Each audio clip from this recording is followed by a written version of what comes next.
Orient bell tiles studio से आप देख रहे हैं एबीपी न्यूज। नमस्कार, मैं हूं चित्रा त्रिपाठी। शाम के 5 बजने वाले हैं, वक्त हो चला है महादंगल का। और महादंगल की शुरुआत इस सवाल के साथ, क्या संसद के भीतर कांग्रेस के सांसदों का व्यवहार संसद की गरिमा के लिए खतरा बन गया है? ये सवाल आज उस वीडियो से उठा है जिसे संसदीय कार्य मंत्री किरण रिजिजू ने सोशल मीडिया एक्स पर पोस्ट किया है। वीडियो में 4 फरवरी को लोकसभा स्पीकर के चैम्बर में हंगामे का जिक्र है। रिजिजू ने दावा किया है कि 20-25 कांग्रेस के सांसद स्पीकर के कमरे में जबरदस्ती घुस गए और स्पीकर के साथ बदसलूकी की है। स्पीकर के सामने कांग्रेस सांसदों ने गाली गलौज तक कर दी।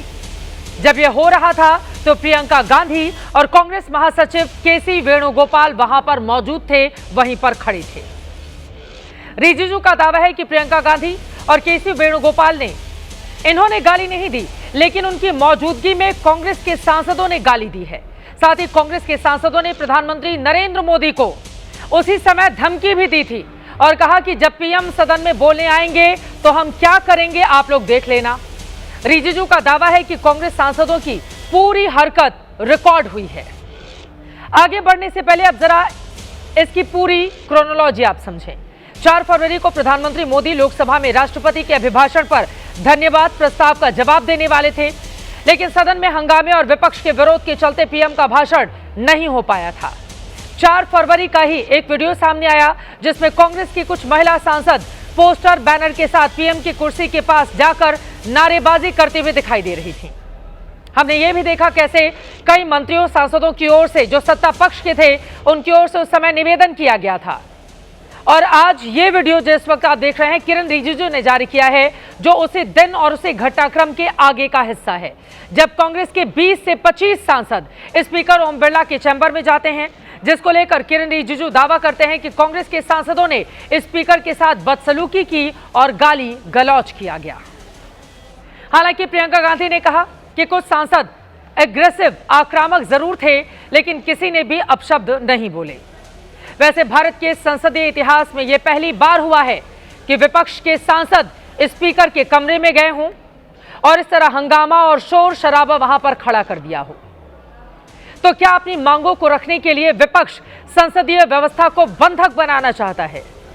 बीजेपी यही आरोप लगा रही है और यह दावा कर रही है कि इस व्यवस्था के पीछे राहुल गांधी हैं, इसीलिए उनकी संसद सदस्यता खत्म कर दी जाए। बीजेपी सांसद निशिकांत दुबे ने आज राहुल गांधी के खिलाफ लोकसभा में सब्सटेंसिव मोशन पेश किया।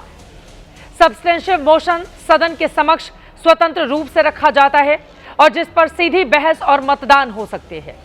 यह किसी सामान्य चर्चा से अलग होता है क्योंकि इसका उद्देश्य सदन की स्पष्ट राय या निर्णय प्राप्त करना ही होता है। इसमें सदन के सदस्यों की ओर से वोटिंग का भी प्रावधान है। जिस पक्ष में वोटिंग ज्यादा होती है उसका पलड़ा भारी हो जाता है। अगर लोकसभा अध्यक्ष इस प्रस्ताव को स्वीकार कर लेते हैं, इस पर चर्चा और वोटिंग अगर होती है, प्रस्ताव पारित होने की सूरत में राहुल गांधी की सदस्यता पर असर पड़ सकता है। निशिकांत दुबे राहुल गांधी के खिलाफ यह प्रस्ताव इसलिए लेकर आए क्योंकि उन्होंने राहुल पर देश को गुमराह करने का आरोप लगाया और कहा कि राहुल गांधी देश को नुकसान पहुंचाने वाली ताकतों के साथ खड़े हैं। इसीलिए राहुल गांधी की संसद सदस्यता खत्म करने के साथ ही चुनाव लड़ने पर लाइफ टाइम बैन लगाया जाए। इस पूरे विवाद को लेकर संसद में हंगामा जारी है और यह हंगामा सिर्फ हंगामा नहीं, हमारे और आपकी यानी कि आम लोगों की, आम जनता के पैसों की बर्बादी भी है। इसीलिए सदन के भीतर काम नहीं, सिर्फ संग्राम, सिर्फ नेता नहीं, देश की जनता को प्रभावित करता है। आज पूरा देश इसी के कारण इन तस्वीरों को देखकर सवाल पूछ रहा है, क्या कांग्रेस के सांसदों के हंगामे के पीछे राहुल गांधी की मंजूरी है? सवाल पूछना और सबूत ना देना क्या राहुल गांधी का सियासी प्रोपेगेंडा है? क्या राहुल गांधी अपने सियासी फायदे के लिए ऐसे सवाल पूछ रहे हैं जो देश को नुकसान पहुंचा सकता है? और सबसे बड़ा सवाल, अगर राहुल गांधी के सवाल देश विरोधी हैं तो उनके खिलाफ विशेषाधिकार हनन का नोटिस क्यों नहीं लेकर आ रही है सरकार?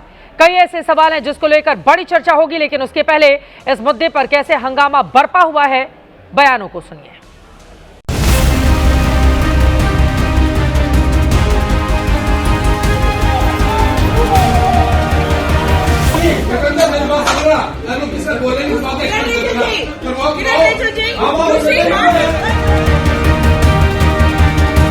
20-25 कांग्रेस एमपीज स्पीकर के चैम्बर में जबरदस्त घुस गए। वहाँ इतना गाली गलौज किया गया। प्रियंका जी और वेणुगोपाल जी भी वहीं थे, उन्हीं के सामने में गाली किया। तो अब्यूज़ नहीं किया। कुछ एक दो एमपी थे जिनको जो थोड़े ज़्यादा नाराज़ थे, तो उन्होंने वो एक्सप्रेस किया, अपनी नाराज़गी एक्सप्रेस की। स्पीकर को धमकी देना ये पहली बार ऐसा हुआ। कांग्रेस पार्टी के सांसदों ने इसी तरह का जो एटीट्यूड है वो स्पीकर के साथ का करना बिल्कुल ठीक नहीं है।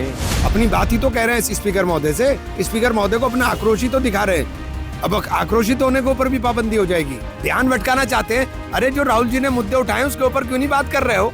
इधर उधर की बातें क्यों कर रहे हो भाई? इस तरह के कृत्यों के कारण ही कांग्रेस हाशिए पर है और बचा कुचा भी और लगता है कांग्रेस मुक्त भारत की तरफ कांग्रेस बढ़ रही है। किरण रिजिजू को बहुत जल्दी रिजाइन करना चाहिए। सबसे अनपार्लियामेंट्री काम वो कर रहे हैं। अंदर चेंबर के वीडियोस आप पब्लिक में रिलीज कर रहे हो तो बाकी सब भी रिलीज करो। मैंने एक सब्सटेंसिव मोशन दिया है, इनकी सदस्यता भी रद्द हो और इनको जिंदगी भर के लिए चुनाव लड़ने के लिए डिबार भी कर दिया। इस हंगामे का कोई अंत नजर नहीं आता है, लेकिन हमारे और आपके पैसों की बर्बादी जरूर हो रही है। पानी की तरह पैसे बर्बाद हो रहे हैं। सियासतदानों को कोई फर्क नहीं पड़ रहा है। हंगामे का अंत कब और किस रूप में होगा, कौन करेगा, ये बड़ा सवाल बना हुआ है। इसी मुद्दे को लेकर बड़ी चर्चा के लिए खास मेहमानों की मौजूदगी है। उनका परिचय आपसे करवा देती हूं। प्रदीप भंडारी जी, राष्ट्रीय प्रवक्ता भारतीय जनता पार्टी के हमारे साथ जुड़ चुके हैं। डॉक्टर सूरज मंडल जी, आप राष्ट्रीय प्रवक्ता हैं, कांग्रेस पार्टी के हमारे साथ मौजूद हैं। राजकुमार भाटी जी, प्रवक्ता समाजवादी पार्टी से। अनुपम मिश्रा जी, प्रवक्ता आरएलडी से। कंचना यादव जी, प्रवक्ता आरजेडी से। और धीरेन्द्र कुमार मुन्ना जी, प्रवक्ता एलजेपीआर से हमारे साथ जुड़ चुके हैं। सभी का बहुत बहुत स्वागत है। सबसे पहले प्रदीप भंडारी जी, आपसे शुरुआत करते हुए, गतिरोध लगातार जारी है, हंगामा हो रहा है, सब्सटेंशियल मोशन की बात अब आपके सांसदों की ओर से की जा रही है, लेकिन इन सब के बीच विशेषाधिकार हनन का नोटिस अगर राहुल गांधी इस तरह का बयान दे रहे हैं जो देश विरोधी है और सदन के भीतर इस तरह की बयानबाजी उनकी ओर से की जा रही है, तो नेता विपक्ष के खिलाफ क्यों नहीं लेकर आती है सरकार? और सदन की जो तस्वीरें हम दिखा रहे हैं प्रदीप भंडारी जी, ये तस्वीरें स्पीकर के चैम्बर की हैं। यहां पर आप लोगों की ओर से गाली गलौज के आरोप लगाए जा रहे हैं कांग्रेस सांसदों के ऊपर। प्रियंका गांधी का कहना है वो सिर्फ आक्रामक थे, किसी ने गाली नहीं दी है। प्रदीप भंडारी जी, दोनों पर जवाब। चित्रा जी, किसी भी व्यक्ति को आप जज उसके पूर्व के एक्शंस के हिसाब से करती हैं, ये जनरली कॉमन सेंस कहता है लॉजिक का। तो इसी लॉजिक को आगे ले जाते हुए कांग्रेस पार्टी का इतिहास क्या है ये याद करिए। जब रणदीप सुरजेवाला फ्लाइट के पास बैठकर धरना दे रहे थे और कांग्रेस के सांसद, कांग्रेस के तमाम नेता ऐसे नारे लगा रहे थे कि मोदी तेरी कब्र खुदेगी। कांग्रेस की सोनिया गांधी जी राष्ट्रपति जी को कह रही थी पुअर लेडी है। तो पूर्व में हिस्टोरिकली कांग्रेस ने हमेशा संवैधानिक पदों का अपमान करा है, क्योंकि वो गांधी वाड्रा परिवार की बपौती इस देश के संविधान और इस देश के लोकतंत्र को समझती है। और उसी के हिसाब से अगर इस वीडियो को आप कंटेक्स्ट में देखेंगी तो आप साफ देख सकती है कि वही एमपीज जो जाके प्रधानमंत्री पे फिजिकली अटैक करने का प्रयास करना चाहते थे राहुल गांधी और प्रियंका वाड्रा के इंस्ट्रक्शन पे, वो उंगली देकर गाली बक रहे हैं, स्पीकर के सामने गाली बकने का प्रयास कर रहे हैं। तो जिनका इतिहास गाली बकने का रहा है, जिन्होंने प्रधानमंत्री जी की माता जी, और ऐसा पहले कभी नहीं हुआ कि स्पीकर के चैम्बर में जाकर सांसद इस तरह का हंगामा करें। इसके पहले कभी इस तरह की तस्वीरें देखने को नहीं मिली हैं, लेकिन वो गाली गलौज वाला वीडियो है नहीं, तो इसको साबित कैसे किया जाएगा प्रदीप भंडारी जी? नहीं, सब्सटेंटिव मोशन तो हम लेके आ रहे हैं ना चित्रा जी, इसका फैसला तो फ्लोर ऑफ द हाउस पे होगा। हम जानते हैं कि नहीं है, हमें तो इनके किसी व्यक्ति ने जाके दिया। हमारे पास तो और भी इतने सारे वीडियो इन्हीं के लोग कह रहे हैं, इनके कांग्रेस के खुद लोग आज त्रस्त हो चुके हैं, ये जान चुके हैं कि राहुल गांधी इनका बंटाधार करने वाले हैं। वो स्टैंड अप कॉमेडी करते, जिजुत्सु करते, कुछ और करते, मुद्दे पे बात नहीं करते। तो इन्हीं के लोग वीडियो रिकॉर्ड कर रहे हैं, राहुल गांधी और बाकी तमाम इनके लोगों का। आज कांग्रेस के लोग ही कांग्रेस के खिलाफ खड़े हुए हैं, हमको कुछ करने की जरूरत नहीं है। आप तो देखिए आगे आगे होता है क्या। पर बड़ी बात है, इसमें देश के टैक्स पेयर का अपमान हो रहा है, देश के टैक्स पेयर का पैसे का लूट हो रही है और गांधी वाड्रा परिवार को उसकी कोई नहीं पड़ी है। राहुल गांधी को बोलने भी दिया, उसके बाद भी अगर ये ऐसा कर रहे हैं, सबसे ये स्पष्ट होता है कि ये लोकतंत्र विरोधी है, देश विरोधी लोग हैं। ये बात बिल्कुल सच है। राहुल गांधी जब सदन में बोल रहे थे तो उस समय स्पीकर की ओर से कई बार मौका दिया गया, लेकिन जिस मुद्दे पर उनको बोलना था वो किसी और किताब को लेकर वहां पर अपनी बात रखना चाहते थे। लेकिन अगर राष्ट्रपति के अभिभाषण पर या बजट पर अपनी बात रखनी है तो किसी और मुद्दे की वो एंट्री करा देते हैं। कई बार टोकने पर भी वो मानते नहीं है और उनकी बात अंततः नहीं हो पाती है। लेकिन जब प्रधानमंत्री नरेंद्र मोदी को लोकसभा में बोलने की बारी आई, उसके बाद ये शोभा देता है विपक्ष को सूरज मंडल जी कि जाकर स्पीकर के चैम्बर में हंगामा करें। वहां पर आपके ऊपर बीजेपी आरोप लगा रही है, गाली गलौज किया गया और उसके बाद सदन में आकर प्रधानमंत्री की कुर्सी को घेर कर महिला सांसद खड़ी हो जाएं ताकि वो बयान देने नहीं पाए। क्या ये दिन देखना पड़ेगा हमारे सांसदों से, खासतौर से विपक्षी दलों को, इस देश को? सूरज मंडल जी जी, अभी तुरंत हमारे भाजपा के प्रवक्ता ने कहा कि पास्ट रिकॉर्ड से पता चलता है कि आपकी अभी की किस प्रकार से आप बिहेव कर रहे हैं हाउस में। बिल्कुल सही। एक विपक्ष का काम होता है कि लोगों के मुद्दे को उठाना। अभी जो बात चल रही है टैक्स पेयर्स मनी की, जब पूरे के पूरे देश के संसाधन ही लुट रहे हैं तो टैक्स पेयर्स की ही मनी की नहीं बात है, पूरे देश का सवाल है। और इस सवाल को उठाने के लिए अगर स्पीकर की ओर से अनुमति नहीं दी जाएगी तो जाहिर तौर पर विपक्ष अपना काम करेगा। हम आपको याद दिलाना चाहते हैं कि भारत रत्न अटल बिहारी वाजपेयी भी विपक्ष के नेता थे। हाँ। और ये तस्वीर देखिए, वो बिल्कुल एक बैलगाड़ी पे आ रहे हैं संसद और उनको ये अनुमति दी गई। जाहिर तौर पर कांग्रेस का शासन था और उन्होंने जो मुद्दे उठाने चाहे, उन्होंने विरोध किया था राहुल गांधी के कंप्यूटराइजेशन का और कंप्यूटर वगैरह की जो बात हो रही थी, ये जो और ख़ास तौर से एटीएम वगैरह खोलने की, तो उनको इजाजत थी, उन्होंने कहा। और उसी के बाद 2008 गांधी के कंप्यूटर लाने को लेकर, हाँ, राहुल गांधी उस समय कहाँ थे जब अटल बिहारी वाजपेयी का आप जिक्र कर रहे हैं? नहीं सॉरी, मैं राजीव गांधी हूँ, मैं राजीव गांधी को ही बोलना चाहता जी। और अभी 2008 में जब 3 सांसदों ने भाजपा नोट को आके उछाले, देखिए बीजेपी की ओर से कहा जा रहा है कि ये नोट जो है ठीक है हमें दी जा रही है, ठीक है, अविश्वास प्रस्ताव। देखिए डॉक्टर सूरज मंडल जी, सवाल ये है, देखिए नोट उछला, हम सब ने कई काले अध्याय सदन के भीतर देखे हैं, लेकिन कम से कम आज की तारीख में अगर विपक्ष भी मजबूत है, सत्ता पक्ष भी मजबूत है, मेरा ये कहना है सदन क्यों नहीं चलने दिया जाए? प्रधानमंत्री से आप जवाब मांगते हैं, पीएम जब बोलने के लिए आते हैं महिला सांसद घेर कर खड़ी जाती हैं, ये स्पीकर के चैम्बर में जाकर ऐसा हंगामा कौन करता है? सूरज मंडल जी जरा बताइए आप। पहली बार ऐसा हुआ है कि स्पीकर क्या उसको ऑडियो हमने जो सुना, डॉक्टर सूरज मंडल जी स्पीकर के चैम्बर में इतना हंगामा करने की क्या जरूरत थी? पीएम को बोलने नहीं देंगे, क्या जरूरत है इस तरह की धमकी देने की? सूरज मंडल जी देखिए, आप प्रतिष्ठित महिला है और जो सांसद है वो भी प्रतिष्ठित महिला है। भारतीय जनता पार्टी की ओर से आरोप लगाया जा रहा है कि यह महिला सांसद प्रधानमंत्री को दांत काटने के लिए जा रही थी। इस तरह की अनर्गल बातें क्या ये शोभा देता है? भारतीय जनता पार्टी तो झूठ परोसती रहती है। दांत काटने जा रही थी, ये बयान किसने दिया है? कि हमारे किसने बोला है कि महिला सांसद पीएम को दांत काटने जा रही थी? प्रवक्ता ने दिया है। कौन से प्रवक्ता ने?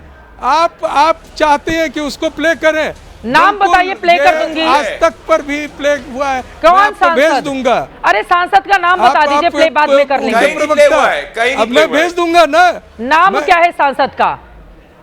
अरे ये क्या आप फिर से झूठ परोस रहे हैं? मैं आपको भेजूंगा, आप सुनिए और उसके बाद यह भी फैसला कीजिए कि हमारे स्पीकर उतने ही निष्पक्ष हैं जितने इस देश का चुनाव आयोग है, जितना कई बार हमारे जो सर्वोच्च संवैधानिक पद पर बैठे लोग जिस प्रकार से संसद के प्रति उनकी जो जिम्मेदारी है, वक्तव्य नहीं आ रहा है प्रधानमंत्री का। इतना बड़ा एक डील हो गया और उस डील में प्रधानमंत्री को दांत काटने वाला बयान बीजेपी के किस सांसद ने दिया? सूरज मंडल जी, बांग्लादेश,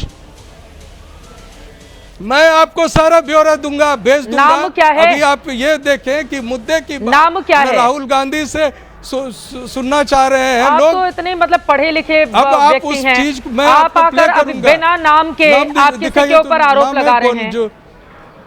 पहले तो राहुल गांधी से सबूत मांगे जा रहे हैं, अब आप आ गए कि दांत काटने वाला बयान। लेकिन ये बात देखिए, दांत काटने वाला बयान तो अब भगवान जाने किसने दिया, आप नाम बताएंगे तो मैं यहाँ पर सुना दूंगी। लेकिन सूरज मंडल जी, प्रधानमंत्री की चेयर के आसपास जाकर उनकी कुर्सी को घेर लेना, ये महिला सांसदों को शोभा नहीं देता है कि पीएम को बोलने के ठीक पहले इस तरह का व्यवहार करना। और राहुल गांधी लगातार, देखिए यहाँ पर पीयूष गोयल बोल रहे हैं कि राहुल गांधी झूठ के पुलिंदे हैं, गलत जानकारी लगातार फैलाते हैं। वो यूएस इंडिया ट्रेड डील पर भारत और भारतीय किसानों के हितों की रक्षा के लिए बीजेपी प्रतिबद्ध है, राहुल गांधी झूठ परोस रहे हैं। सूरज मंडल जी, आरोप बीजेपी की ओर से बड़े बड़े केंद्रीय मंत्री लगा रहे हैं। बांग्लादेश ने बेहतर डील किया है, बांग्लादेश अपना जो भेज रहा है भारत का 3% से बढ़ गया। प्रदीप भंडारी जी बोलने क्यों नहीं दिया जाता है? प्रदीप भंडारी जी क्यों नहीं बोलने दिया जाता राहुल गांधी को? वो भी बोलकर बात खत्म करें, आप भी बोलकर बात खत्म कीजिए, सदन तो चले कम से कम। प्रदीप भंडारी जी बोलिए बोलिए। जी पूरा देश इंतजार कर रहा है। कल बोलने तो दिया था। सूरज मंडल आपका नाम प्रदीप भंडारी नहीं है, सूरज मंडल आपका नाम हृदय नहीं है। बोलिए बोलिए बोलिए। भैया पूरा देश ये देख रहा है कि राहुल गांधी ये क्या कर रहे थे, पब में बैठ के कौन सी लड़की के साथ बैठे थे, क्या कर रहे थे, सीआरपीएफ की सिक्योरिटी को हटा के, इसका जवाब देती है देश। ये देश जानना चाह रहा है कि राहुल गांधी क्या कर रहे थे पब के अंदर बैठ के, जरा इसका जवाब दे दो।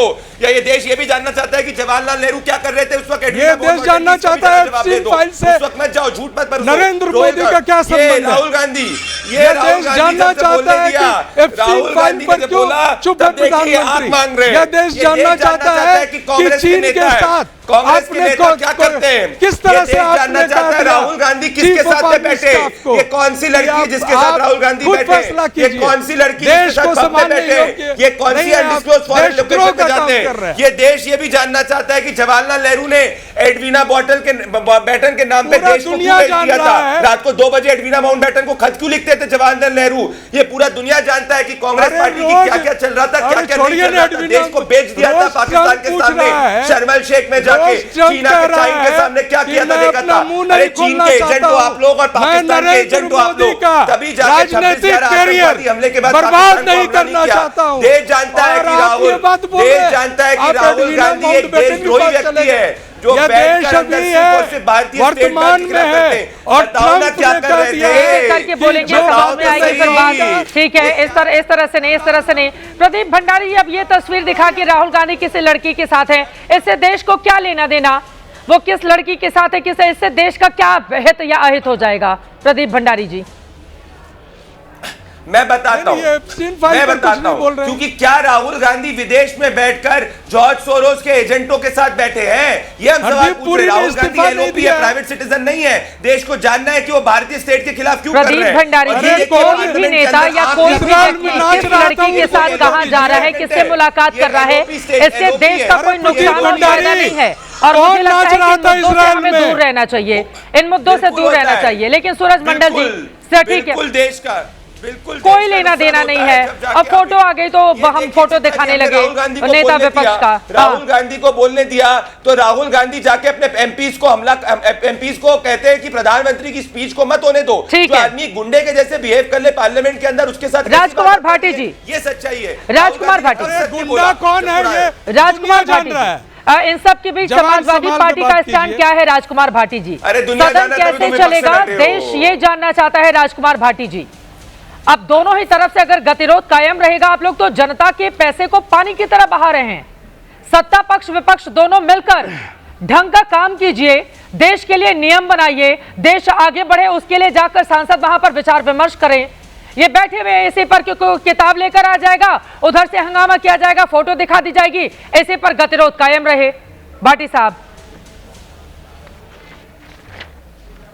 आपने बिल्कुल एक वाक्य बहुत सही, बहुत महत्वपूर्ण बोला है कि सत्ता पक्ष और विपक्ष दोनों को मिलकर महत्वपूर्ण मुद्दों पर चर्चा करनी चाहिए, उनके समाधान खोजने चाहिए। चित्रा जी, इस सत्र में संसद के अंदर 3-4 बहुत महत्वपूर्ण मुद्दे थे। एक तो बजट था, बजट पर विस्तार से चर्चा होनी चाहिए थी, और अमेरिका के साथ जो डील हुई है हमारी, जो उस पर भी चर्चा होनी चाहिए थी कि उसमें हमें क्या लाभ है, क्या हानि है। जो किताब का मसला है, वो किताब का मसला भी बहुत महत्वपूर्ण है, क्योंकि जो अग्निवीर योजना है, अग्निवीर योजना पर लगातार सवाल उठते रहे हैं, और पूर्व सेनाध्यक्ष ने, जैसा कि दावा किया जा रहा है कि उस किताब में टिप्पणी की है, तो उस पर चर्चा होने में क्या बुराई थी। स्थिति ये है कि विपक्ष गंभीर मुद्दे उठा रहा है गंभीरता के साथ, लेकिन सरकार उनको जवाब देने के बजाय विपक्ष की आवाज को बंद कर देना चाहती है। विपक्ष के नेता को संसद से बाहर कैसे किया जाए, सरकार इस कोशिश में लगी हुई है। विपक्ष के सांसदों पर लगातार आरोप लगाए जा रहे हैं। जो आप पूछ रही थी अभी मंडल जी से, ये मनोज तिवारी जी का बयान था। मनोज तिवारी जी ने संसद से बाहर निकल के मीडिया को बयान दिया था कि महिला सांसद प्रधानमंत्री को दांत से काटने का षड्यंत्र कर रही थी, इसलिए प्रधानमंत्री भाषण देने नहीं आए।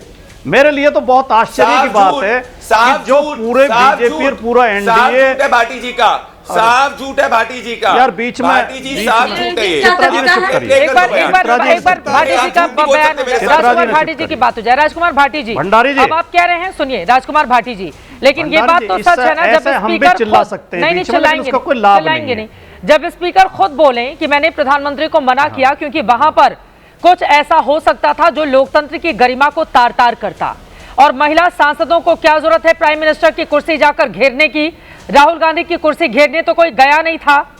ये तो तरीका नहीं हो सकता ना सदन के भीतर जाकर, और फिर उनको कैसे हटाया जाता? राजकुमार भाटी जी, चित्रा जी, महिलाओं की एक गरिमा होती है, उनको तो धक्का मुक्की नहीं की जा सकती थी, उनको क्या जरूरत थी जाकर वहां पर हंगामा करने की?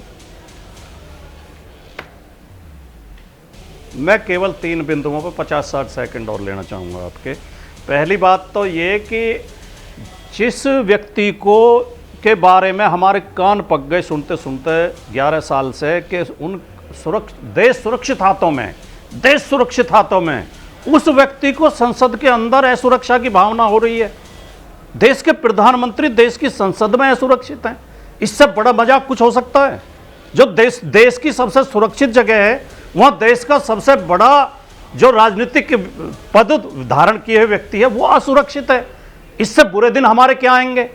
दूसरी बात मैं बताऊं, जो भी जहां जहां लोकतंत्र मजबूत है, जिन देशों में संसद के अंदर हंगामा होना, सभापति के चैम्बर में जाके सांसदों का मिलना आम बात है, कोई अप्रत्याशित बात नहीं हो गई है, कोई अपराध नहीं हो गया है, कोई देशद्रोह की घटना नहीं हो गई है।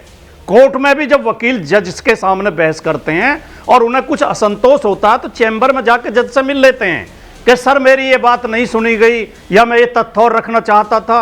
ये कोई गैर कानूनी नहीं है, गैर संवैधानिक नहीं है, गैर लोकतांत्रिक नहीं है। चैम्बर के अंदर जाके अगर सांसद मिल रहे हैं, इसमें कौन, इन्हें बहाना चाहिए केवल, इन्हें विपक्ष को बदनाम करने का, विपक्ष के सांसदों को निलंबित करने का, विपक्ष के नेता के खिलाफ षड्यंत्र कर रहे हैं कि उन्हें संसद से बाहर कर दिया जाए। ये हमारे देश के लोग बातें सही हैं, लेकिन आप ये कह रहे हैं कि देश का प्रधानमंत्री संसद के भीतर सुरक्षित नहीं है। तो मेरी एक बात सुनिए, जब महिला सांसद जाकर वहां पर इकट्ठा हो जाती हैं तो क्या उनको धक्का मुक्की करके मार्शल से हटवाकर बाहर किया जाता? राजकुमार भाटी जी, अगर बीजेपी की महिला सांसद, आप मेरा सवाल सुन लीजिए, केवल बैनर लेके अगर वहां वो बहुत आक्रामक भी थी, आप वीडियो देखिए, वो बहुत आक्रामक भी थी, अगर बीजेपी की भी महिला सांसद वहां पर आ जाती तो उनकी संख्या तो इन लोगों के मुकाबले ज्यादा ही है, तब क्या होता बीजेपी और एनडीए के लोगों का? हम संसद के भीतर चर्चा कर रहे हैं ना, चाय की दुकान पर हाथापाई थोड़ी ना करनी है। राजकुमार भाटी जी, महिला सांसदों को विरोध करना है, उनकी अपनी जगह थी, जाकर विरोध करती, वेल में जाकर विरोध करती, प्रधानमंत्री की कुर्सी को घेर कर विरोध करना, और महिला होने का प्रिविलेज बताना कि महिला सांसद हैं, उनके साथ तो कुछ हो नहीं सकता। ऐसा नहीं हो सकता राजकुमार भाटी जी। और आप तो अलग ही बात कर रहे हैं कि जिन वकीलों वो जाकर जज से मुलाकात कर लेते हैं पर्दे के पीछे, फिर तो राजकुमार भाटी जी ये तो बड़ी गलत परिपाटी हो जाएगी। चैम्बर में जाना कोई अपराध नहीं है, जिसे बार-बार चिल्ला के कह रहे हैं कि चैम्बर में क्यों चलेगी, चैम्बर में क्यों चलेगी, ये कोई अपराध नहीं है। हंगामा करना अपराध है। जल्दी से आप अपनी बात कीजिए, बाकी लोगों के पास बोले। हंगामा लोकतंत्र में चलता है, लोकतंत्र मर जाएगा अगर हंगामा चलता है। प्रदीप भंडारी, गाली नहीं, देखिए इनकी लोकतंत्र की परिभाषा ये है कि अगर लड़के रेप करते तो ये कहते हैं कि लड़के हैं, उनसे गलती हो जाती, तो इनकी लोकतंत्र की परिभाषा हम नहीं लेंगे। स्पीकर के फालतू बातें करने की आपकी आदत है, आपके पास विषय पर बोलने के लिए होता नहीं है, आप फालतू बातें करोगे, बेकार की बातें करोगे, बेकार के मुद्दे उठाओगे, मेरे बीच में बकवास मत करो। सबसे ज्यादा गाली गलौज बीजेपी के लोग करते हैं, सबसे ज्यादा बीजेपी के लोग सुनेगा। क्या मुलायम सिंह यादव को कोट कर रहा हूँ, मुलायम सिंह यादव को कोट कर रहा हूँ, मुलायम सिंह यादव जी को कोट कर रहा हूं, जब तथ्य नहीं है। क्या मुलायम सिंह यादव ने नहीं बोला है? अरे मुलायम सिंह यादव संसद में है, आप उस समय बोला था कि लड़के उनसे गलती हो जाती है।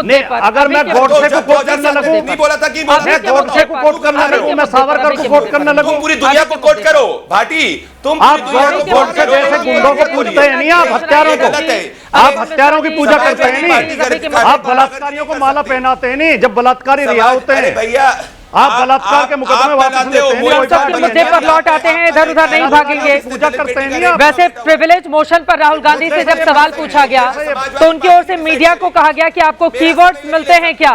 पहले भी आपको बताते चले राहुल गांधी की सदस्यता एक बार खत्म हो चुकी है। 2023 में उनकी सदस्यता खत्म हुई थी, जब 2019 के चुनावी भाषण में सभी चोरों का सरनेम मोदी कैसे होता है इसके बारे में उनकी ओर से भाषण दिया गया था। सूरत कोर्ट ने मानहानि माना था, 2 साल की सजा सुनाई गई थी।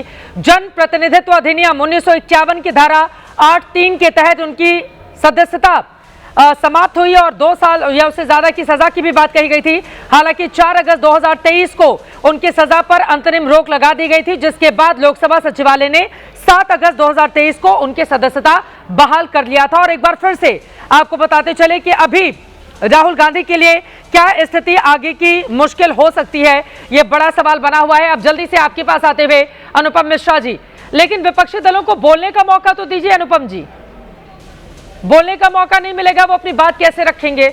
और विपक्षी दलों का यह कहना है कि कैसे विपक्षी दलों को सदन से हटा दिया जाए, उनके माइक बंद करा दिए जाएं, इसी में सरकार का पूरा ध्यान रहता है।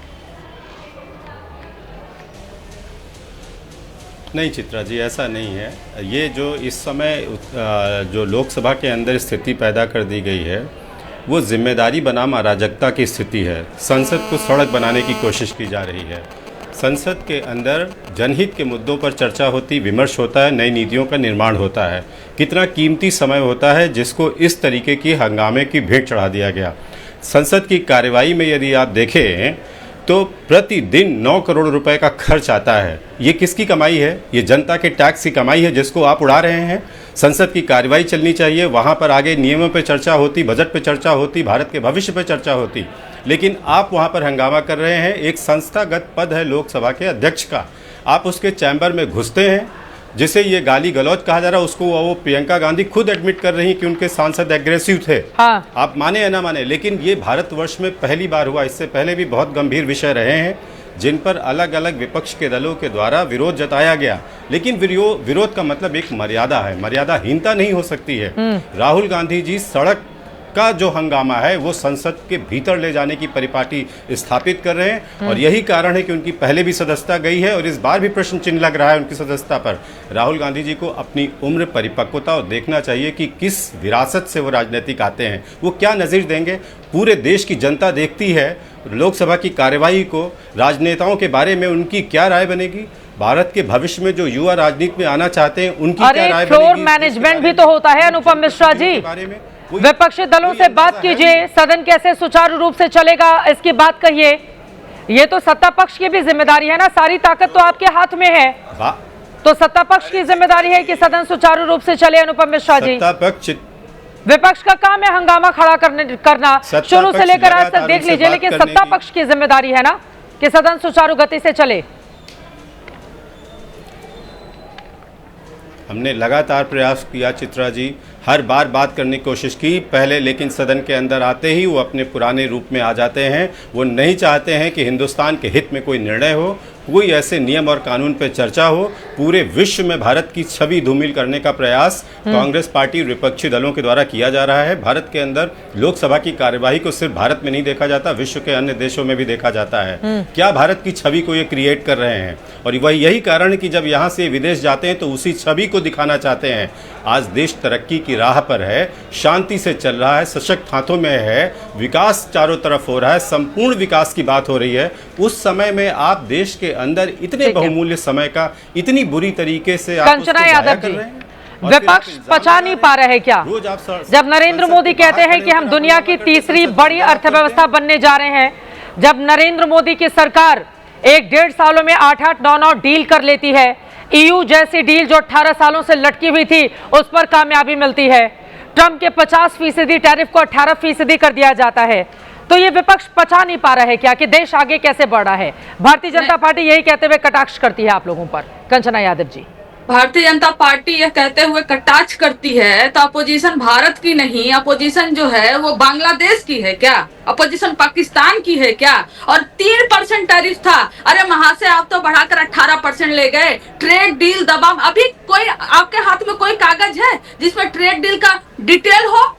चित्रा जी, ट्रेड डील में है क्या, डिटेल क्या है? आपके पास है, संसद में, हमारे पास है, मीडिया के पास है, किसके पास है ट्रेड डील का डिटेल? हर बात को मास्टर स्ट्रोक, हर बात को इतना डील कर लिया, उतना डील कर लिया। और यहाँ पर जो भारतीय जनता पार्टी के प्रवक्ता बैठे हुए हैं, ये जो संसद में चल रही है, हमें तो लगता है ना चित्रा जी कि अभी जो नेशनल क्राइसिस है ना, उसको गाली घोषित कर देना चाहिए। हमारे देश में गाली एक नेशनल क्राइसिस बन चुकी है।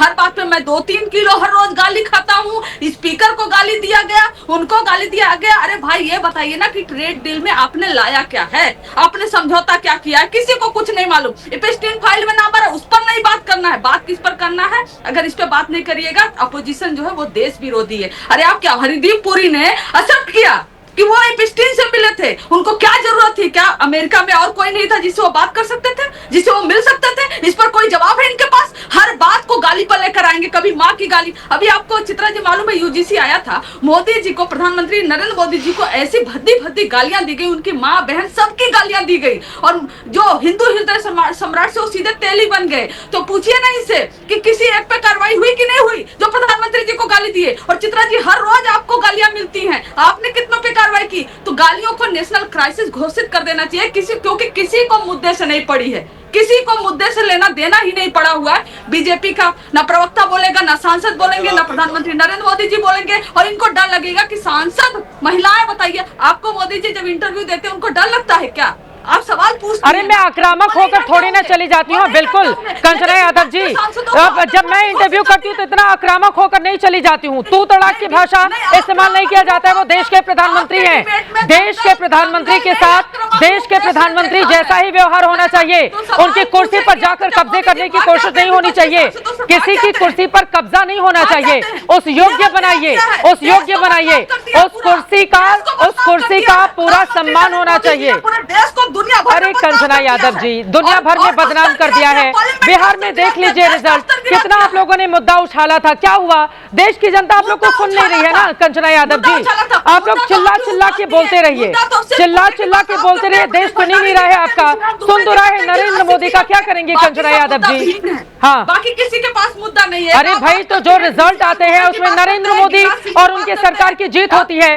तीसरी बार लगातार देश का प्रधानमंत्री होना, आपको समझ में आ रहा है इसका मतलब क्या होता है कंचना यादव जी? क्योंकि उस व्यक्ति पर ये देश भरोसा कर रहा है, उस व्यक्ति के हाथों में दिया जा रहा है कि आप देश को आगे लेकर जाइए। देश के 10वीं बार प्रधानमंत्री बन जाएं, वो देश के 10वीं बार प्रधानमंत्री बन जाएं, लेकिन इसका कतई मतलब नहीं होता है कि ट्रेड डील में पूरे देश को नहीं मालूम है कि हमारे साथ क्या किया गया और ये कर दिए। बस ट्वीट पे ट्रेड डील हो गया, 18% टैरिफ लग गया जो 3% हुआ करता था। अरे उसकी पूरी डिटेल भी, अंतरिम डिटेल सामने आई है, उसकी डिटेल सामने आ गई है। उस पर मैंने खुद पीयूष गोयल जी का इंटरव्यू किया था, वाणिज्य मंत्री का। नॉन बायोलॉजिकल घोषित कर चुके हो। कंचना यादव जी, कंचना यादव जी, 10 बार 20 बार प्रधानमंत्री बन जाए, लेकिन देश को बेचने की, देश के साथ गद्दारी करने की, हम पाकिस्तान या बांग्लादेश नहीं है। इस देश में चुनाव होता है, लोकतंत्र में जनता चुनती है कि कौन बनेगा प्रधानमंत्री। तीसरी बार उस व्यक्ति को देश की जनता ने मैंडेट दिया है। आप जब 4 और 5 सांसदों पर टिकी हुई हैं कंचना यादव जी, सम्राट हिंदुओं की रक्षा क्या करेंगे? तो महिला सांसदों से जाकर झगड़ा करेंगे क्या वो कि मेरी कुर्सी छोड़ो? इतने महान है वो तो महिला सांसदों को करना नहीं चाहिए था, क्या जरूरत थी वहां पर करीब जाने की? ये बिल्कुल गलत है, उसको डिफेंड नहीं किया जा सकता है। पीएम की कुर्सी को घेर कर खड़ी हो जाएंगी, क्या जरूरत है पीएम की कुर्सी पर इस तरह का जाकर बर्ताव करने की? संसद में बैठी हुई है दूसरे की। अब आकर आप मेरे बगल में आ जाइए और कहिए कुर्सी छोड़ो, कुर्सी छोड़ो, मेरी कुर्सी जबरदस्ती हटाएंगे, मैं उठ के चली जाऊंगी। अगर मैं थोड़ी भी सज्जन व्यक्ति होंगी, मैं चली जाऊंगी कुर्सी छोड़कर। अरे वहां पर कितना हंगामा हो रहा था। एक ही बात, आपने देश को बेचा है। विपक्षी दल नहीं प्रधानमंत्री बनाते हैं, देश की जनता प्रधानमंत्री बनाती है। ठीक है, आप जिस ट्रेड डील को मास्टर ट्रेड डील पर प्रदीप भंडारी जी आप जवाब दे दीजिए। धीरेन्द्र मुन्ना जी, उसके बाद मैं आपके पास आऊंगी। प्रदीप भंडारी जी, 10 चीजें जो अच्छी हैं ट्रेड डील की क्यों नहीं बता देती है सरकार? प्रदीप भंडारी जी, क्यों नहीं बता देती है सरकार 10 चीजें? भंडारी साहब, धीरेन्द्र मुन्ना जी, उसके बाद मैं फौरन आपके पास आ रही हूँ। चित्रा जी, मेरी उम्मीद है कि चित्रा जी, मेरी उम्मीद है कि जब मैं बोलूं तो ये समाजवादी पार्टी और ये आरजेडी के प्रवक्ता इंटरप्ट नहीं करेगी। जैसे ही मैं तथ्य प्रूव करता हूं, बिलबिला के उठते हैं। ये बोलिए बोलिए, कोई नहीं बोलेगा। और इधर उधर भागोगे तो इंटरप्ट करेंगे। बोलिए बोलिए, कोई नहीं बोलेगा। प्रदीप भंडारी जी, विशेषताएं बताइए। विशेषताएं समाजवादी पार्टी, तुम कंगारू कोर्ट नहीं चला रहे हो, मैं निर्धारित करूंगा मैं क्या बोलूंगा। आप मेरे तर नहीं कर सकते कि क्या बोलोगे, समझ गए? धौंस मत दिया करो, डिबेट में धौंस मत दिया करो, कि मैं क्या बोलूंगा। धौंस मत दिया करो, कोई दादा नहीं हो आप, चुप बैठो, दादा नहीं हो, गुंडा नहीं हो आप, धौंस मत दिया करो। जो चित्रा त्रिपाठी ने सवाल पूछा उसका जवाब दो। ये तो बदतमीजी करोगे तो मैं इंटरप्ट करूंगा। नहीं, ये बदतमीजी करोगे तो इंटरप्ट करूंगा, 10 बार के साथ बदतमीजी करूंगा मैं। नहीं, जो चित्रा जी ने सवाल पूछा सीधा जवाब दीजिए। 10 लाख बताइए। बोलिए प्रदीप भंडारी जी, बोलिए प्रदीप भंडारी जी, कोई नहीं बोलेगा। हम क्या बोलेंगे? नहीं नहीं, बोलिए, आपको जो बोला है हम क्या बोलेंगे? सवाल का जवाब प्रदीप भंडारी जी बोलिए प्लीज। धीरेन्द्र मुन्ना जी आधे घंटे से बैठे हुए हैं, बोलिए। मैं दूंगा, अपने क्रम के हिसाब से दूंगा, अपने क्रम के हिसाब से दूंगा। मैं किस क्रम में बोलूंगा ये मैं तय करूंगा, सपा नहीं तय करेगी। पॉइंट नंबर 1 बोलिए। कह रही थी कि भाई महिलाओं से डरने की बात है, इनके लॉजिक के हिसाब से, इनके लॉजिक के हिसाब से, इनके लॉजिक से। अरे मैडम, भंडारी जी आपसे निवेदन है 10 चीजें जो देश को फायदेमंद है कि गाली इनने चित्रा जी, ये देखिए, ये इनका पुराना तरीका है। मैं भी आके स्टूडियो में इनको बोलने कोई नहीं बोलेगा। बोलिए बोलिए बोलिए, कोई नहीं बोलेगा, कोई नहीं बोलेगा। आपके शो में बोला कि इन्होंने गिनवा सकते तो 5 लाख गिनवा दो यार, 5 लाख आरजेडी के प्रवक्ता चित्रा जी, आप जो है इनको बोलने, चित्रा जी चित्रा जी अगर इन्हीं से बुलवाना है तो यही बोल देंगे। मछली बाजार जैसे फालतू की हरकतें कर रहे हैं, मैं इनके बीच में नहीं बोल रहा था। इनकी इतनी घबराहट क्या हो रही है कि 10 सेकंड भी नहीं बोलने दे रहे। बोलिए बोलिए बोलिए। नहीं आप हम तो मेहनत की कमाई करते हैं, आपके नेता जैसे जेल नहीं जाते, समझिए आप, चुप बैठिए। अब इनने कहा कि भाई गाली गलौज देना आम बात है, तो इनके हिसाब से तो कंचना यादव को, लालू प्रसाद यादव को और तेजस्वी यादव को गाली गलौज भर की देनी चाहिए, क्योंकि ये तो एंडोर्स कर रही है कि गाली गलौज किसी नेता या संवैधानिक पद को देनी चाहिए। ये इनकी संस्कृति, तभी बिहार की महिलाओं ने इनका मुंहतोड़ जवाब दिया था। अब मैं आता हूं ट्रेड डील पे। बांग्लादेश चाइना का कितना टैरिफ है चित्रा जी? 34%। हिंदुस्तान का कितना टैरिफ है? 18%। एक्सपोर्टिंग कंट्रीज के अंदर पूरी दुनिया में सबसे कम टैरिफ किसका है? हिंदुस्तान का है। जब नो टैरिफ वर्ल्ड के अंदर हम रह रहे थे तब भी हमारा लीस्ट टैरिफ था, और अभी हम नो टैरिफ वर्ल्ड के अंदर भी रह रहे हैं तब भी हमारा लीस्ट टैरिफ है। तो सबसे ज्यादा फायदा किसको होगा? हमको फायदा होगा। एग्रीकल्चर प्रोडक्ट्स का डेयरी हमने खोला? नहीं खोला। क्या पल्सेस हमने खोला? नहीं खोला। क्या एग्रीकल्चर की एक भी चीज हमने खोली? नहीं खोली। क्या हमने किसी को भी ऑयल पे कोई बड़ा कमिटमेंट दिया? नहीं दिया। तो आज पूरी दुनिया के अंदर सबसे अच्छी डील तो हमने करी है, तभी जाके यूरोपियन यूनियन भी कह रहा है कि मदर ऑफ ऑल डील्स हमने इंडिया के साथ करी। यूएस भी बोल रहा है कि हमने जाके हिंदुस्तान के अंदर डील करी जहां 18% जो है सबसे कम टैरिफ है। ये सच्चाई है। अरे मैडम, आज की तारीख में हिंदुस्तान का टेक्सटाइल वाले को सबसे कम टैरिफ मिलेगा, जिससे जाके वो कर पाए। आपके जैसे बेचा नहीं, आपके जैसे जाके आरसीईपी के अंदर देश को बेच नहीं दिया, आपके जैसे डब्ल्यूटीओ में बेच नहीं दिया। आप 36 पास लोग हैं, आज 36 पास लोग हैं, इसलिए पढ़ नहीं आते हैं। मैं जिसकी बालक बुद्धि है उसको नहीं समझा सकता। आपकी फ्रस्ट्रेशन ये है कि देश, बिहार के किसान ने आपको मुंहतोड़ जवाब दे दिया। आपकी फ्रस्ट्रेशन ये है कि जैसे कांग्रेस ने देश को बेचा था, हमने देश को नहीं बेचा। आपकी फ्रस्ट्रेशन में समझ में नहीं आएगा। तू में धीरेन्द्र मुन्ना जी, आपसे थोड़ा सा समय लेते हुए, क्योंकि बार बार जो सवाल खड़े हुए मैं बता देती हूँ। हाल में मैंने कई मंत्रियों का इंटरव्यू किया है स्ट्रेट डील को लेकर। मैं बता देती हूँ, आप मेरी बात सुनिए, मैं बता देती हूँ। भारत को इस समझौते से क्या लाभ मिलेगा? धीरेन्द्र मुन्ना जी, आपसे थोड़ा सा समय लेते हुए, अमेरिकी टैरिफ में की गई है कमी 18% तक घटाया गया है, जिससे भारतीय निर्यातकों को अमेरिकी बाजार में बेहतर पहुंच मिलेगी। चुनिंदा उत्पादों पर 0 टैरिफ लगाया गया है, जिनमें जेनेरिक दवाएं, रत्न और हीरे, विमान पार्ट्स पर पूरी तरह टैरिफ खत्म किया जाएगा। इन क्षेत्रों में प्रतिस्पर्धा बढ़ेगी। भारत को जो लाभ मिलेगा, मैं सिर्फ उसका जिक्र कर रही हूं। $30 ट्रिलियन के बाजार तक पहुंच बनेगी भारतीय एमएसएमई, किसान, मछुआरे, महिलाओं, युवा उद्यमियों के लिए अमेरिकी बाजार में प्रवेश हमें मिलेगा। निर्यात क्षेत्रों में बढ़ावा में टेक्सटाइल, चमड़ा, फुटवेयर, प्लास्टिक, रबर उत्पाद, ऑर्गेनिक केमिकल्स, होम डेकोर, हस्तशिल्प और कुछ मशीनरी में नए अवसर प्राप्त होंगे। सेक्शन 232 में छूट, विमान पार्ट्स पर अमेरिकी सेक्शन 232 के तहत छूट मिलेगी, जिसका फायदा हमें मिलेगा। ऑटो पार्ट्स पर टैरिफ रेट कोटा, जिसकी वजह से कुछ ऑटो कंपोनेंट्स के लिए अमेरिका में विशेष पहुंच मिलेगी, जेनेरिक दवाओं पर बेहतर शर्तें, जिनमें जेनेरिक फार्मास्यूटिकल्स के लिए टैरिफ और नियमों में सुधार होगा। और एक और बड़ी खबर आई है, वो उसके बारे में भी जानकारी देते हैं। अमेरिका ने भारत के साथ जो हालिया डील हुई है उसमें फैक्ट शीट में कई बड़े बदलाव किए गए हैं, और उसमें जो बड़ा बदलाव किया है उसमें अब ये 500 अरब डॉलर की खरीद की भाषा बदली गई है। पहले इसमें कमिटेड लिखा गया था, लेकिन अब इसको इरादा रखता है अमेरिका, ये शब्द बदला गया है। और पहले दाल को लेकर भी बदलाव किया गया है। भारत अमेरिकी औद्योगिक और कृषि उत्पादों पर टैरिफ कमियां खत्म करेगा, जिसमें दाल भी शामिल थी। नए दस्तावेज से दाल का जिक्र हटा लिया गया है। ये 10 बड़े फायदे, आप कहेंगे तो मैं 20 और गिना दूंगी, लेकिन धीरेन्द्र मुन्ना जी फिर कल से मेरे शो में आएंगे नहीं, तो अब मैं धीरेन्द्र मुन्ना जी के पास जाना चाहूंगी। धीरेन्द्र मुन्ना जी, लेकिन कुल मिलाकर वही सवाल, विपक्षी सांसदों को संतुष्ट करने वाला बयान क्यों नहीं दे देती सरकार? ये जिम्मेदारी सरकार की है मुन्ना साहब। उपरा जी, काफी देर से सभी लोगों को सुन रहा था, आपने भी अभी लास्ट में जानकारियां दी कि ट्रेड डील से क्या फायदा हुआ है, लेकिन हमारे नेता आदरणीय चिराग पासवान जी के विभाग का जिक्र आपने नहीं किया है कि ट्रेड डील में उससे कितना बड़ा लाभ होने वाला है प्रोसेस्ड फूड में, और उससे किसानों को क्या लाभ होने वाला है, उससे जुड़े एमएसएमई के लोगों को क्या लाभ होने वाला है, उससे जुड़े युवाओं को रोजगार में क्या लाभ होने वाला है। एक बहुत बड़ी चीज है, लेकिन सदन बहस से चलेगा ना, बहिष्कार से तो नहीं चलेगा। उसके लिए धैर्य होना चाहिए सुनने के लिए। अगर जनता ने विपक्ष में बैठने का फैसला आपको दिया है तो ट्रेजरी बेंच की तरफ महिलाएं क्यों जा रही थी सांसद? महिलाएं तो मर्यादा की प्रतिमूर्ति होती हैं। मैं इसी का सवाल जानना चाहता हूं जवाब विपक्ष के लोगों से। ठीक है, आपके कई इरादे बहुत अच्छे होंगे, लेकिन ट्रेजरी बेंच के तरफ, प्रधानमंत्री जी के कुर्सी के तरफ तो जाने का जनादेश आपको नहीं दिया है भारत के लोगों ने। फिर आप वहां पर जाने का प्रयास करना कहीं ना कहीं संदेह पैदा करता है, और इसलिए पैदा करता है कि इसके पहले एलओपी एक बार गए और कैसे आदरणीय प्रधानमंत्री जी के गले पड़े, आप लोगों ने भी देखा और दिखाया है। अब बताइए कि सरकार के हर फैसले का विरोध करना विपक्ष की राजनीति का नकारात्मकता नहीं है क्या? जब भी सवाल खड़े करो, उस पर हर काम पे सवाल खड़ा कर देना, विकास के हर फैसले पर विरोध कर देना। विपक्ष का यही काम ही है, यही काम ही है धीरेन्द्र मुन्ना जी। विपक्ष का काम क्या है? वो क्यों नहीं विरोध करेगा? वो हाँ में हाँ हमेशा क्यों मिलाता रहेगा सरकार के?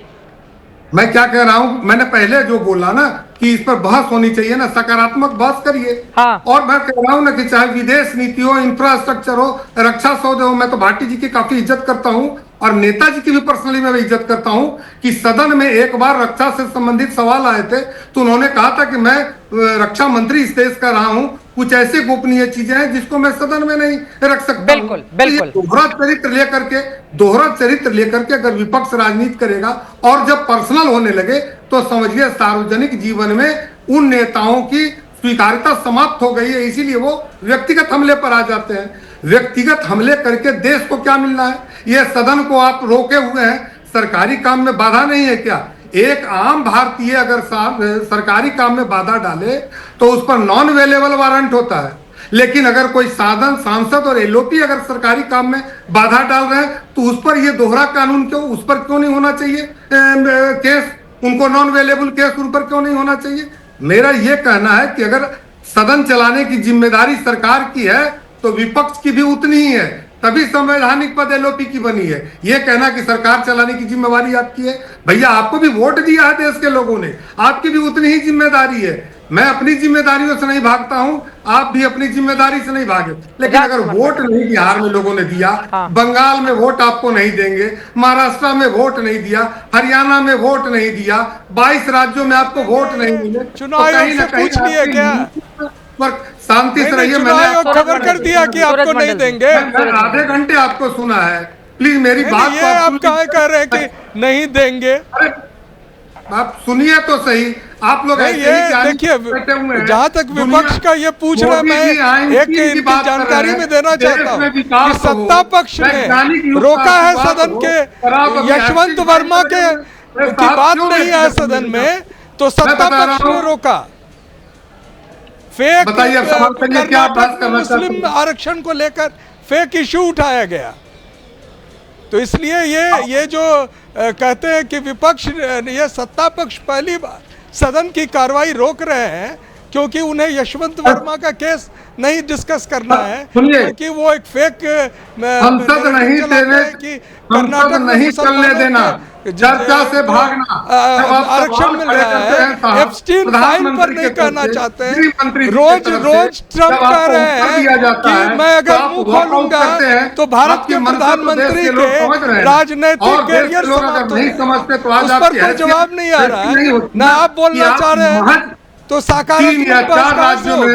और सबसे मजेदार बात तो यह है चित्रा जी कि उन जिन फैसलों का केंद्र सरकार में बैठ करके ये लोग विरोध करते हैं ना, जिन राज्यों में इनकी सरकारें होती है उन्हीं फैसलों को ये लागू करते हैं। तो ये दोहरा मापदंड तो देश के लोग समझदार हैं, हल्ला गुल्ला इनके नेता कर सकते हैं। ठीक है, अरे हल्ला गुल्ला तो हमेशा ही विपक्षी दल के नेता सत्ता पक्ष क्यों नहीं करवा लेती है बहस। प्रदीप भंडारी जी, खत्म कीजिए बवाल, अच्छा काम कीजिए सदन में जिसके लिए जनता ने चुना है सरकार को। चित्रा जी, हम सदन के अंदर अच्छा काम कर रहे हैं तभी हम सरकार में बैठे। इन्होंने हमसे वापस से पूछा, मैं वापस से इनकी बालक बुद्धि के हिसाब से समझाना चाहूंगा ट्रेड डील से क्या मिला है। 30 ट्रिलियन डॉलर की अपॉर्चुनिटी हमारे किसानों को, हमारे मैन्युफैक्चरर्स को, हमारे लेदर को, हमारे गारमेंट इंडस्ट्री को मिली है। दूसरा चीज, 18% का हमको जो रेट मिला है वो 900 बिलियन डॉलर का जो हम इंपोर्ट करते हैं उसमें सबसे ज्यादा बेहतरी मिली है। तीसरी चीज, जीरो ड्यूटी हमको मिली है 150 बिलियन डॉलर के गुड्स और सर्विसेज पे। चौथी चीज, जीरो एडिशनल ड्यूटी मिली है 720 बिलियन डॉलर के ग्लोबल इंपोर्ट्स पे। पांचवी चीज, डेटा सेंटर जो हम हिंदुस्तान के अंदर बनाना चाहते हैं उसमें हमें प्रेफरेंशियल ट्रीटमेंट मिला है। छठी चीज, प्रेफरेंशियल ट्रीटमेंट 232 टैरिफ जो बाकी के मुल्कों के होते हैं उसमें सबसे कम हिंदुस्तान को मिला है। मतलब अब जो बाकी लोग लेदर, गारमेंट और ये सब यूएस को एक्सपोर्ट करते थे उसमें अब हिंदुस्तान सबसे ज्यादा एक्सपोर्ट करने की बात करेगा। कोई कमिटमेंट किसी और चीज पे नहीं हुआ है, जैसा आपने कहा कमिटमेंट नहीं इंटेंशन की बात हुई है। इससे अच्छी डील अगर हिंदुस्तान ने जो यूएस से नेगोशिएट किया, ओपन चैलेंज है, कोई भी ग्लोबल कमेंटेटर का नाम बता दीजिए जिसने कहा कि विपक्षी दलों को समझानी है। प्रदीप भंडारी, कोई भी एक ग्लोबल कमेंटेटर का यही बात आपको उन लोगों को समझानी है। अरे वो नहीं और उसके लिए तालमेल बनाना होगा, तालमेल बनाना होगा, तभी संसद सुचारू गति से चल पाएगा। इसी के साथ अभी के लिए दीजिए इजाजत, वक्त हमें इतने की इजाजत देता है। बहुत बहुत धन्यवाद तमाम मेहमानों का हमारे साथ चर्चा का हिस्सा बनने के लिए। कुल मिलाकर गतिरोध अब तक जितना हो गया खत्म कीजिए, आगे जनता के हित की, जनहित की बात कीजिए। सदन चलेगा तभी नीति नियंता देश की जनता की भलाई के लिए कुछ बड़े निर्णय कर पाएंगे।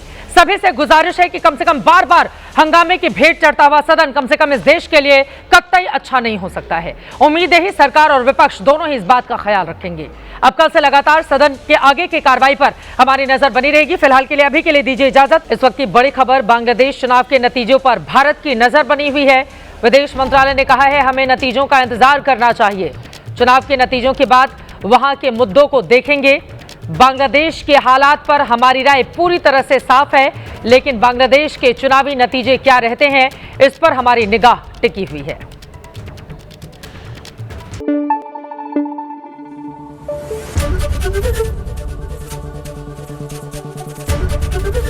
एबीपी न्यूज आपको रखे आगे।